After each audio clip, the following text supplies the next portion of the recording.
It has been a wet and windy couple of days, and two low-pressure systems in the North Atlantic, Storm Joseph and Storm Chandra, are to blame.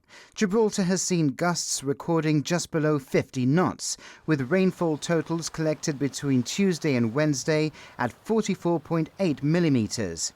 Storm Kristin, a separate low pressure, continues to affect southern Iberia and Gibraltar through Wednesday and into Thursday, bringing further rainfall and gale force winds. With the relentless heavy rains and strong winds, people have been advised to secure outdoor furniture, to avoid walking close to construction sites, and to stay indoors if possible. The government also issued advice for the elderly and vulnerable. It said there was an increase in A&E visits yesterday by people who had fallen due to the weather. It also said elderly and vulnerable people who need help with essentials like urgent prescriptions and medication can call 111. The government technical services teams have been responding throughout the storm, dealing with significant debris on roads and working continuously to keep gullies clear to reduce the risk of flooding. The RGP says its control room received 31 calls for service today, 15 of which have been related to severe weather conditions.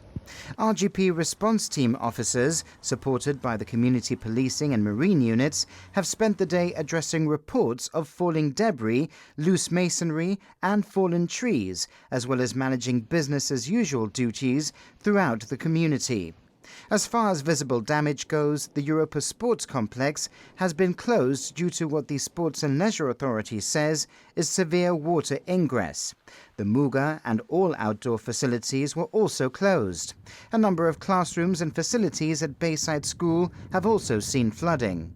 Part of the roof came off at Tradewinds, and there was damage too at the Karma Bar in Eastern Beach.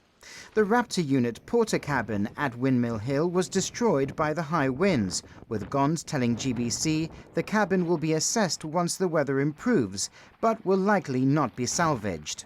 Meanwhile, a tree fell outside the airport, and branches also came down at Linewall Road, Devil's Tower Road and Montague Gardens.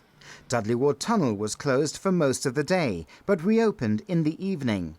The Royal Gibraltar Police also strongly advised motorcyclists, cyclists and PLET users to avoid the area entirely. It adds drivers should slow down, brake earlier and leave a bigger gap between vehicles, and that they should keep their lights and wipers on.